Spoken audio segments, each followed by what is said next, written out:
With so many options, why choose Arizona State University? For me, the only online option was ASU because of the quality. Their faculty was really involved with their students and care about your personal journey. The dedication to my personal development from my professors, that's been extremely valuable to me. Earn your degree from the nation's most innovative university. Online. That's a degree better. Explore more than 300 undergraduate, graduate, and certificate programs at asuonline.asu.edu.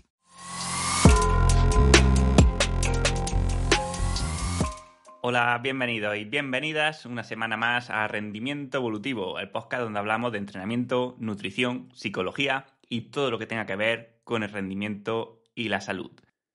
Bien, hoy quiero hacer un episodio muy práctico para aquellos que participáis en marchas ciclodeportivas y queréis poder terminarlas bien sin cometer errores graves durante la prueba para terminar lo mejor posible. Y por eso quiero que el episodio sea muy simple, ¿vale? A costa de dejarnos cosas más avanzadas en el tintero, para que al menos tengamos claros esos básicos que tenemos que hacer bien para no petar, ¿vale? Y lo voy a hacer aprovechando que el 7 de junio, sábado, se hace en mi tierra la Gran Fondo Sierra de Segura y ya hay muchos inscritos y no quiero que tengáis que terminar en el coche escoba. Así pues, hoy voy a hablar de lo más importante, con diferencia, para terminar bien este tipo de pruebas.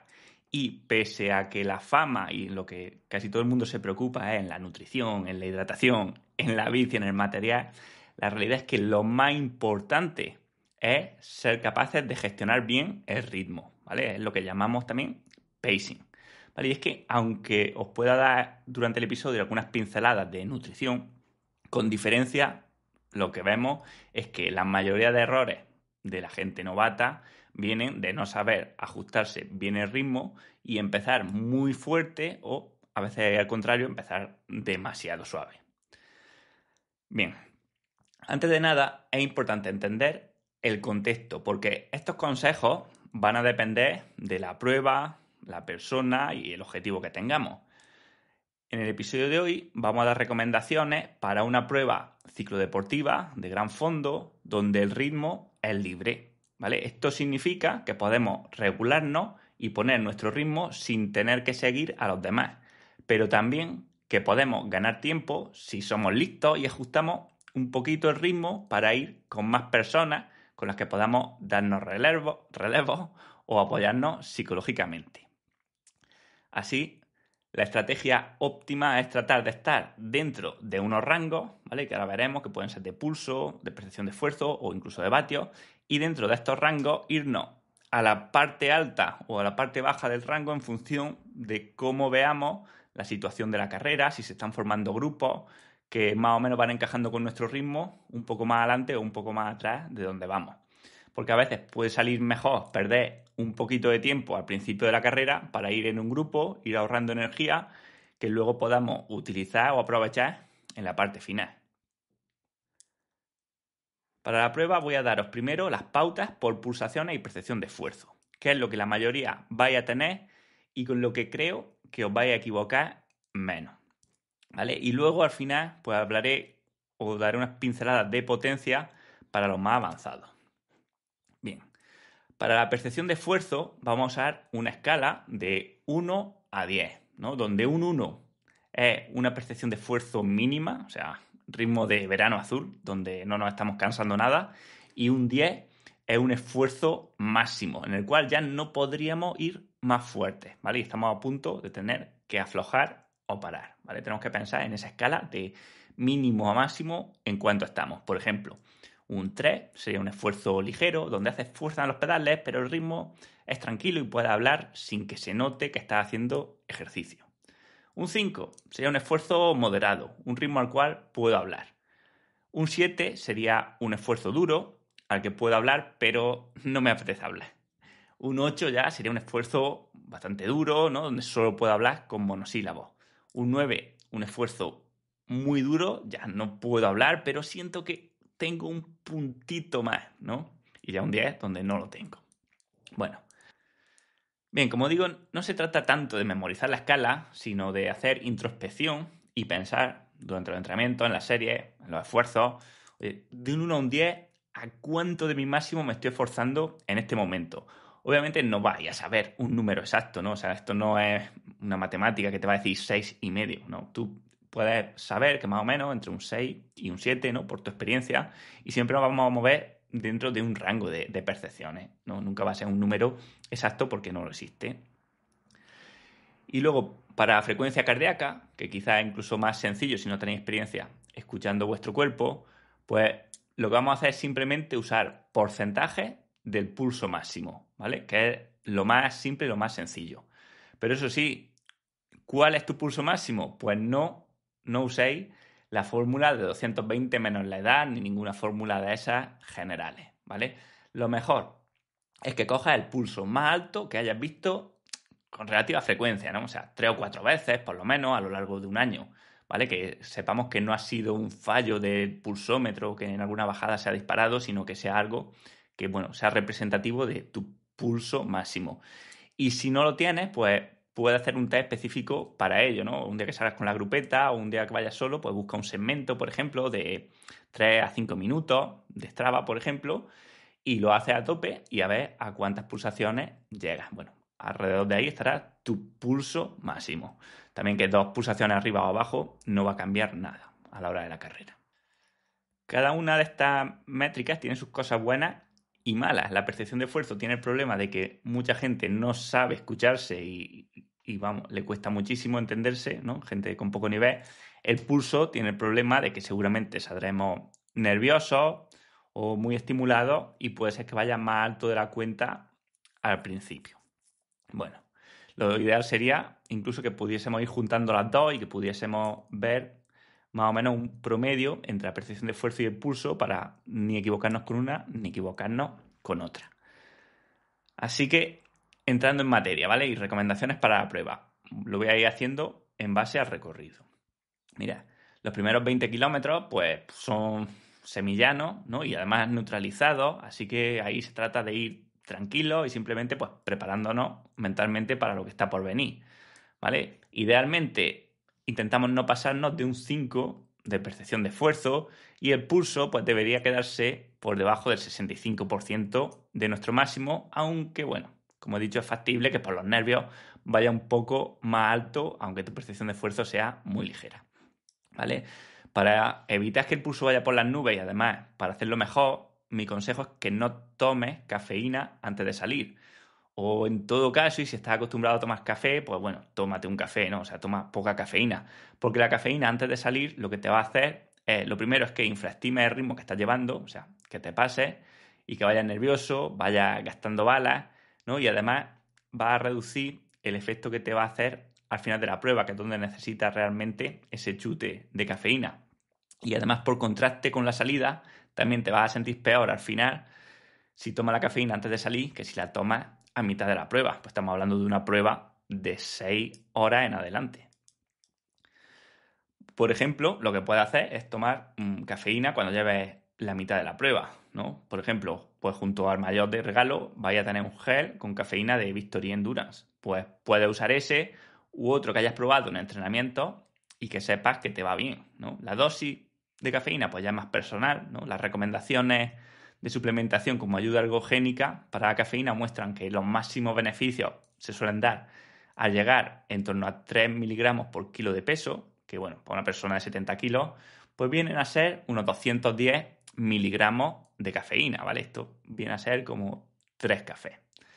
Bueno, 210 miligramos, eso sí, en total durante la prueba, ¿no? Durante toda la mañana, no en cada gel que nos conocemos, que muchas veces más no es mejor. Eso sí, es verdad que personas que estén muy acostumbradas y que sean muy tolerantes a la cafeína, pues pueden tomar algo más para notarla.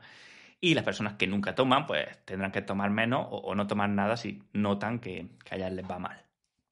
Bueno, decía que en el kilómetro 20 se da la salida real y tenemos ya el primer puerto, que se llama La Cumbre, que son 19 kilómetros al 4,4%, ¿no? Si aquí los puertos son tipo Alpes y no va a haber puertos cortos. Bueno, pues el puerto tendrá más o menos, ¿no? Entre 40 y 60 minutos, algunos más, algunos menos, según el nivel, ¿no? Pues bueno, es bastante tendido, así que aquí yo aprovecharía para subir a un ritmo controlado.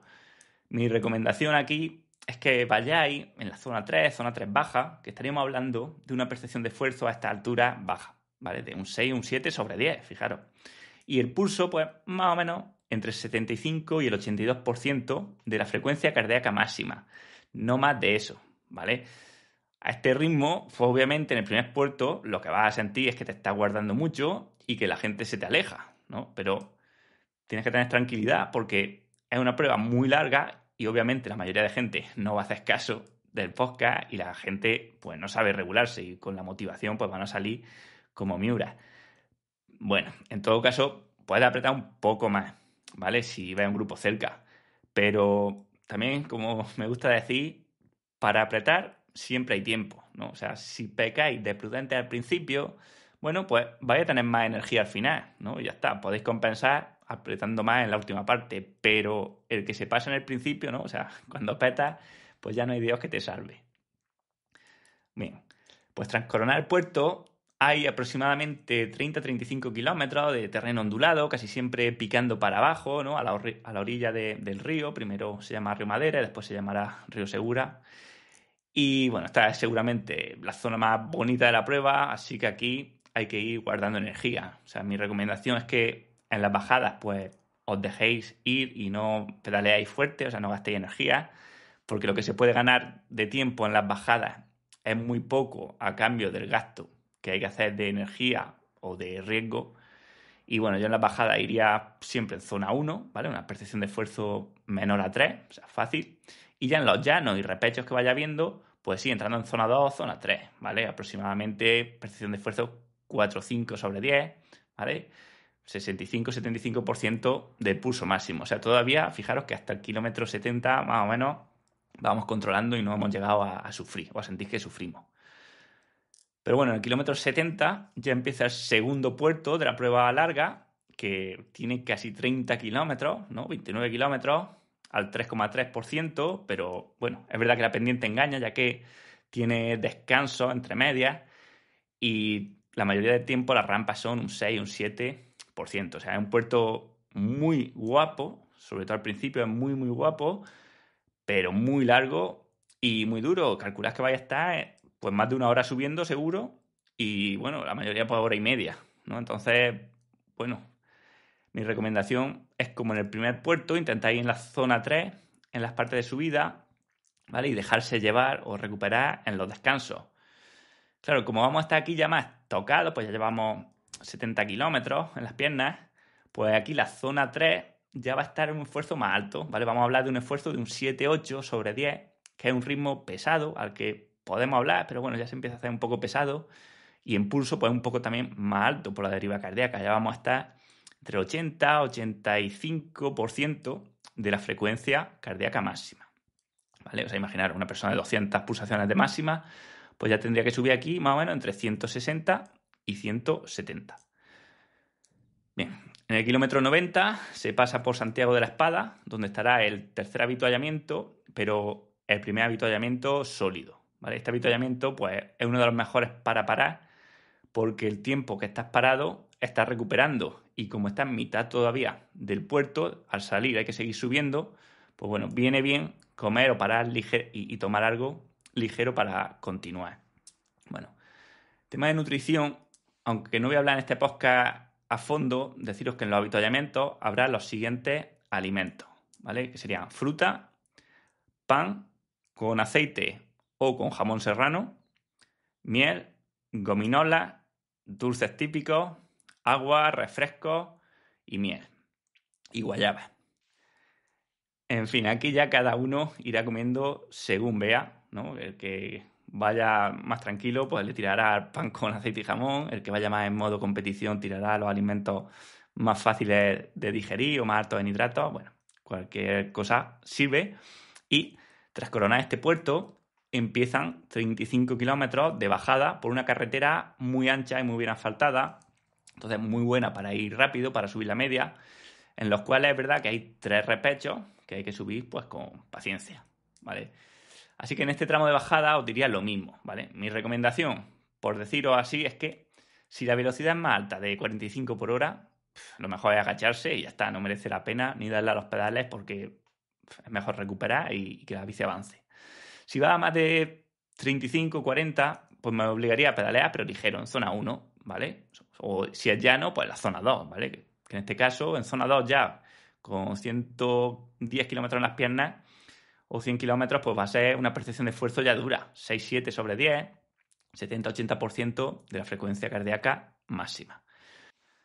En los repechos, la recomendación es subirlos en la zona 3, media o media alta si son cortos, ¿vale? Estaríamos hablando, pues, de nuevo, por percepción de esfuerzo, como son cortos, 7-8 sobre 10, ¿vale? 80-85% de la frecuencia cardíaca máxima, ¿vale? Como decía, en el segundo puerto. Bueno, son repechos cortos, más o menos 5 minutos, ¿no? Algunos más, algunos menos. Así que bueno, el pulso no va a subir demasiado, pero es verdad que la fatiga va a empezar a hacer mella y ya sabéis que cuando venimos en una bajada donde los músculos se relajan, pues siempre los repechos al principio pues cuesta, ¿no? Y se hacen duros. Así que bueno, aquí paciencia y soportar un poco el dolor de piernas que tendréis pues en los primeros metros de los repechos porque no se suben con la inercia, eso seguro. De hecho, el último de ellos se ha catalogado como puerto, que sería el Alto de Hornos, que nos lleva al último avituallamiento, que tiene unos 3 kilómetros al 4,5%. Bueno, como decía, en Hornos, kilómetro 130, es importante cargar bien ya de tanto de comida como sobre todo de agua para los últimos 20 kilómetros, ¿vale? Nos van a quedar unos 13 kilómetros ondulados de rampas suaves, donde la recomendación va a volver a ser intentar ir en una zona 2, ¿vale? Ya a estas alturas de prueba, zona 2, cuesta también mantenerla, la percepción de esfuerzo va a ser 7-8 sobre 10, ¿vale? Frecuencia cardíaca 75-80% de la máxima aproximadamente. Y ya pues tendréis el último puerto, 7 kilómetros al 5,5 hasta Segura de la Sierra, donde está la meta y donde ahí pues la recomendación es quemar las naves, dar lo que tengáis y disfrutar. Pues la llegada es muy bonita, con el paso final por Segura de la Sierra, que es uno de los pueblos pues, más bonitos de España. En fin, como veis, pues desde luego la prueba no es un trámite, es una prueba muy dura que se va a ir en promedio para la mayoría de la gente a más de 6 horas largas, ¿no? Incluso 7 horas. Y claro, por duración, pues estaríamos hablando de una prueba similar, por ejemplo, a la quebrantahuesos. Y es que para calcular cómo de dura es una prueba no importa solo los kilómetros o solamente el desnivel acumulado, sino que influyen más cosas. Y para ello, para explicártelo, me he inventado una métrica nueva, que vaya a ver que tiene sentido, no es una invención absurda, que bueno, vamos a llamar densidad del desnivel y que se trata simplemente de dividir los metros de desnivel entre la distancia total para tratar de estimar, pues, cuánto desnivel hay por kilómetro y con ello calcular o estimar la velocidad media a la que podemos hacerla. Y es que piensa que lo que más influye en la velocidad media no es el desnivel total de la prueba, sino el desnivel que hay por cada kilómetro, ¿no? Entonces, por ejemplo, la quebrantahuesos tiene 3.500 metros de desnivel en 200 kilómetros, ¿vale? Y eso sale, pues, una densidad de desnivel de 17,5 metros de ascenso por kilómetro. Mientras que la Gran Fondo Sierra de Segura tiene el mismo desnivel, pero en 153 kilómetros. Y eso da 22 metros de desnivel por kilómetro. Entonces, aunque ambas tengan el mismo desnivel, no son igual de duras, ¿no? La Gran Fondo Sierra de Segura es más dura, aunque tenga menos kilómetros, al menos si entendemos la dureza así, ¿no? Por cómo de duro es cada kilómetro. Entonces, obviamente, y aunque hay más factores que hay que tener en cuenta, ¿no? Como el estado del firme, el número de curvas que hay en las bajadas, etcétera, el viento, la altitud, pero podríamos decir, ¿no? Que a mayor densidad de desnivel, o sea, cuanto más metros se suban por cada kilómetro, pues más baja va a ser la velocidad media. Y estimar la velocidad media aproximada que vamos a tardar pues es buena para saber cuántas horas, ¿no? O cuántas horas y minutos tardaremos en hacerlo. Bueno, para estimar esta velocidad media podemos mirar algunas competiciones o marchas o entrenamientos duros que hayamos hecho o partes de entrenamiento donde tengamos una densidad de desnivel parecida a la que va a tener la prueba, ¿vale? Parecida a 22 metros de desnivel por kilómetro, ver más o menos en qué media nos estábamos moviendo y con eso pues vamos a tener una aproximación bastante buena a lo que podremos, el tiempo que tardaremos en hacer la prueba. Y conocer aproximadamente el tiempo que vamos a tardar en hacer la prueba va a ser muy útil para la gente que quiera utilizar el potenciómetro y que se guíe a través de la ley de potencia que hemos explicado o que he ido explicando en otros episodios. Bueno, esto ya requiere un poco más de nivel para entenderlo, ¿vale? Y para la mayoría yo os recomendaría que no os metáis en esto si no lo entendéis bien, porque es más fácil que os equivoquéis a que acertéis. Pero bueno, si tenéis potenciómetro, lo que podéis hacer es calcular la pendiente de la ley de potencias que modela vuestro esfuerzo, ¿no? O sea, cuánta potencia perdéis cada vez que el tiempo de duración de los esfuerzos va aumentando. Y eso lo podéis hacer con un enlace que os dejo en las notas del episodio, que os lleva a mi página web, donde he creado una calculadora que, metiéndole 3 tests que hayáis hecho a lo largo del año, pues os va a decir, ¿vale? Y os va a estimar, os va a dar la ecuación con la que podéis estimar qué potencia podríais ser capaces de soportar durante, imaginaros, 7 horas, ¿vale? Es la única herramienta que hay ahora mismo, ¿vale? Que te permite acertar el ritmo y veréis que más o menos con bastante precisión en esfuerzos tan largos como 6 o 7 horas, ¿vale? Entonces, bueno, podéis meter a la página, calcular cuál sería la estimación de la potencia que podríais mantener durante el tiempo que creéis que vaya a tardar en la prueba y después ir guiándoos por este número para no pasaros demasiado en la primera parte del recorrido ni tampoco quedaros por debajo. O sea, imaginaros que os sale con la ley de potencia que podéis mantener 200 vatios normalizados en 7 horas. Bueno, pues la recomendación es que intentéis que en la primera, segunda, tercera hora, aunque vayáis un poco más fuerte en la subida, aunque vayáis más suave en las bajadas, pero que intentéis que en esa hora no iros muy por encima de esos 200 vatios, ¿vale? Como mucho un 10%. Entonces, cuando lleve una hora, pues intentar estar ahí entre 200 y 220 normalizada, o sea, quedarme más o menos cerca de esa potencia que me ha estimado la ley de potencia y que veréis que se acerca bien, pero sabiendo que la potencia que nos calcula es si todo va perfecto, ¿no? O sea, que lo normal es que saquéis o esa potencia estimada o un poco menos, porque como surge a través de test de esfuerzo que se han hecho teóricamente en condiciones ideales, bien alimentados, frescos, etcétera, pues cuando empecemos a tener problemas digestivos o deshidratación o por el efecto de la altitud, por ejemplo, recordad que la prueba está de media a 1200 metros de altitud, pues obviamente si los test lo habéis hecho a nivel del mar, pues luego la estimación que vamos a tener al llevarla a 1200 metros de altitud nos va a sobreestimar entre un 4 y un 6% aproximadamente. Entonces, eso es algo que hay que entender, que hay que tenerlo en cuenta. Y por eso os digo que la mayoría de la gente no deberéis guiaros por potencia, porque la probabilidad de que os equivoquéis es más grande que la probabilidad de que acertéis. Así que quien quiera profundizar más en esto de la ley de potencias, pues bueno, lo hemos explicado a fondo en el máster y la verdad que todos los alumnos que lo han probado pues se han quedado alucinando, ¿no? De lo bien que funciona tanto en ciclismo como sobre todo en carrera a pie, donde es aún más fácil de hacer las estimaciones. Así que bueno, para terminar, deciros que también hay una prueba corta, ¿vale? El que le parezca mucho, estos 153 kilómetros, que no son pocos, ¿vale? Son muchísimos, ¿vale? Va a ser un día completo, pero bueno, ya que os pegáis el viaje, pues bueno, va a haber una prueba más corta de 120 kilómetros, también con un poco menos de desnivel. Y bueno, pues si veis que no es vuestro día, en el kilómetro 45 siempre podéis decidir recortar y hacer la prueba corta. Y para terminar, deciros que al final para todos los inscritos va a haber un maillot de regalo que conmemore la primera edición. Y este maillot pues, se puede recoger el día de la prueba si os inscribís antes del 9 de mayo o enviar a casa a cambio de pagar los costes de envío. Bueno, se ha hecho un esfuerzo muy grande por dar el maillot junto con los demás servicios, ¿no? La comida final, los trofeos, los avituallamientos, cronometraje, regalos, por el precio de 40 euros gracias pues, al esfuerzo al final de toda la comarca, ¿no? Y de todo el grupo que está detrás de la organización, desde administraciones a empresas, comercios, alojamientos y restaurantes.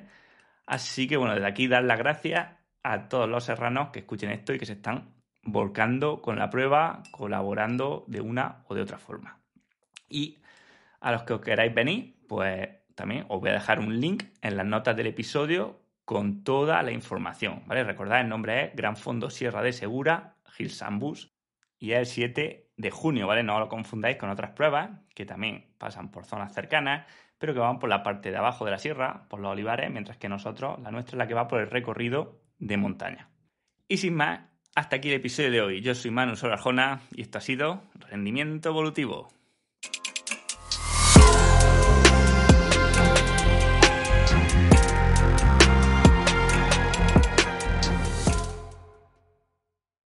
At Arizona State University, we're bringing world-class education from our globally acclaimed faculty to you. Ranked #1 in innovation for 10 consecutive years and #2 among public universities for employability. ASU isn't just ahead of the curve, it's creating new paths to success. Earn your degree from the nation's most innovative university. Online, that's a degree better. Explore more than 300 undergraduate, graduate, and certificate programs at asuonline.asu.edu.